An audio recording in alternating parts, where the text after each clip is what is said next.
Hi everyone, I'm Julia Thomas from the Moss Adams M&A Tax Practice, coming to you from these beautiful Colorado mountains. I hope you've enjoyed the tour thus far, along with the fantastic insights from Chris's butterfly effect.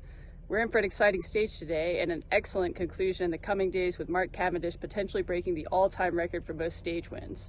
Hope you'll stay with us for the exciting finish. And now, Chris, I'll turn it back to you. Welcome to the Butterfly Effect, brought to you by Moss Adams. I'm Chris Horner. This is stage 18 of the 2021 Tour de France.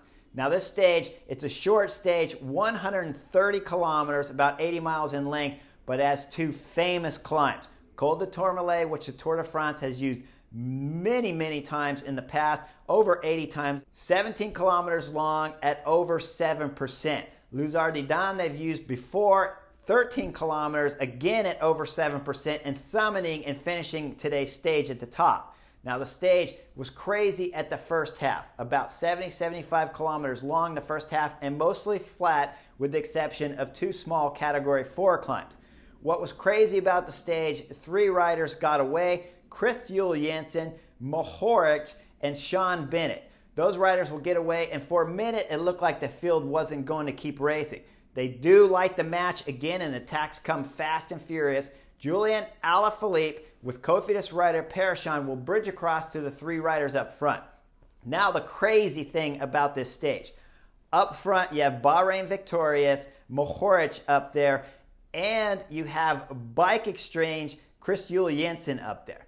Now on the last stage of any Grand Tour, and especially the Tour de France, that's going to finish in the mountains, you always know there's going to be some team back there chasing to give their climbers a chance at winning the last mountain stage at the Tour de France. Whether if it's Tadej Pogačar, UAE Team Emirates, Richard Carapaz, Ineos, or maybe even Jumbo-Visma, even though they only have 4 guys left in the race, you know one of these teams want a chance at winning today's last mountain stage.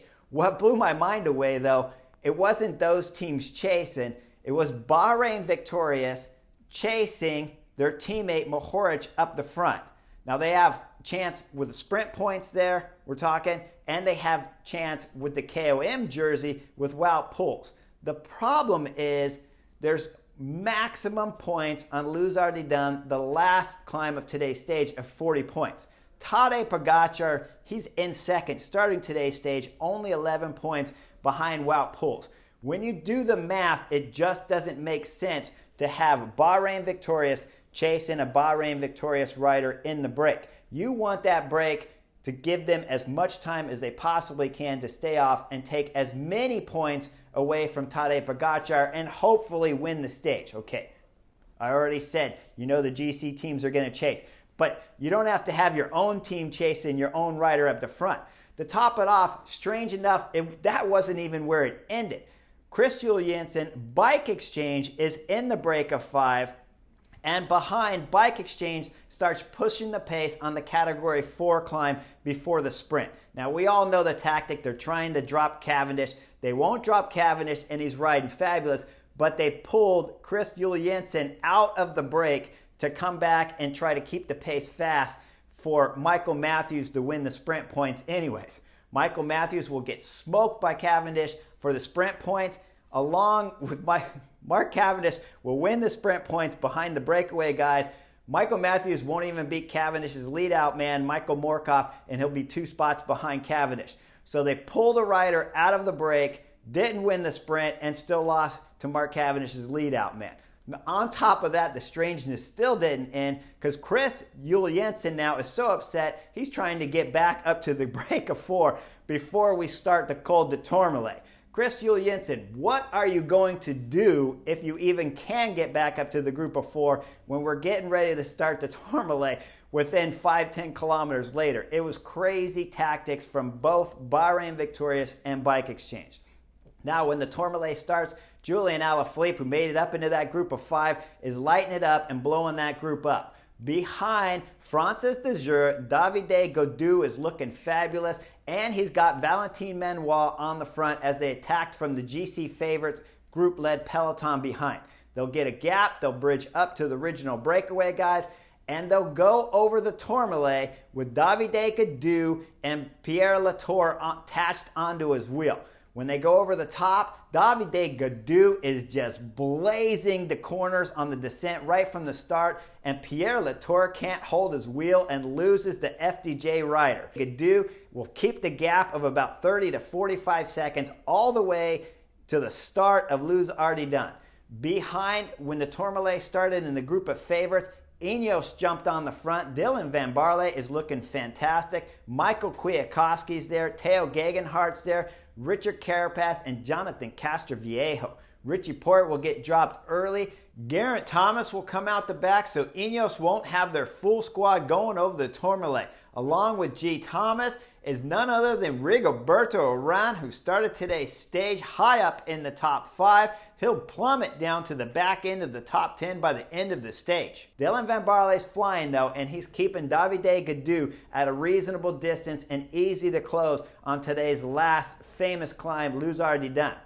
When they start the climb, Davide Gaudu holding about a 30-40 second gap. That gap will disintegrate quickly under the Ineos-led train. Dylan Van Baarle will do a great job. He'll pull off. Michael Kwiatkowski will do a pull. Theo Gegenhardt, last year's Giro d'Italia winner, jumps on the front and setting a good pace until Rafael Majka will jump on the front with about 5 kilometers to go. He's the last domestique left for Tadej Pogačar, and now we know Tadej Pogačar is going for back-to-back wins. Rafael Majka setting a blistering pace. With 3.3 kilometers to go, Tadej Pogačar throws in acceleration and splits the group of GC favorites down to just the elite of the elite. We're talking Pogačar, Vingegaard, Richard Carapaz, and Enric Mas is on great form and has good legs on today's stage. The two domestiques still attached. Sepp Kuss from Jumbo-Visma. Jonathan Castroviejo will stay on for a little bit, but then he'll get popped. With about 3 kilometers to go, Sepp Kuss will jump on the front and start setting a vicious pace back there and have Enric Mas yo-yoing back on and off of the group of favorites up front. Sepp Kuss will pull until 1.1k to go when Enric Mas, who found some legs from somewhere, he'd been yo-yoing all the way up this climb with the group of favorites, he'll throw an attack. It'll be brought back quickly. Richard Carapaz at 800 meters to go finds his way onto the front. Not a great position to be in as Enric Mas throws in another attack at 700 meters to go, looking like he might have a chance at winning today's stage since he's not a GC favorite against Tadej Pogačar. But Tadej Pogačar knows he wants back-to-back stage wins at this year's Tour de France. At about 650 meters to go, Tadej Pogačar jumps from his 2 breakaway companions, Richard Carapaz and Jonas Vingegaard, and just accelerates straight past Enric Mas, blazing on the pedals, flying through the corners. He'll look back briefly to see if he's got the gap. The gap's there. He stays on the pedal, starts this victory salute at the line with one little look over the shoulders, then poses for the camera for back-to-back wins at this year's Tour de France on the last 2 summit finishes. Fabulous win, stage 3 win for Tadej Pogačar when you add in his stage 5 time trial victory. Now, we got going back to the other guys. Carapaz dug deep to try to bring Tadej Pogačar, but was always losing the wheel. Jonas Vingegaard, just like a repeat from yesterday's stage, will jump away from him for second on the stage. Richard Carapaz hanging on second or 2 behind Vingegaard for third on the stage. Exact same podium today as we had on yesterday's stage.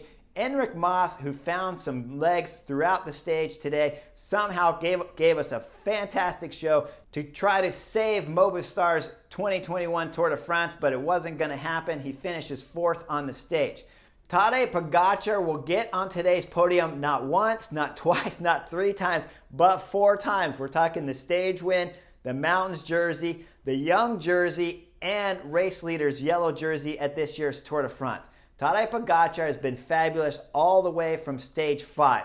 When we're talking stage 1, 2, 3, and 4, he was exceptional to keep himself out of trouble and never lose much time on stage 1 and 2 and never get caught up in the crashes and losing massive time.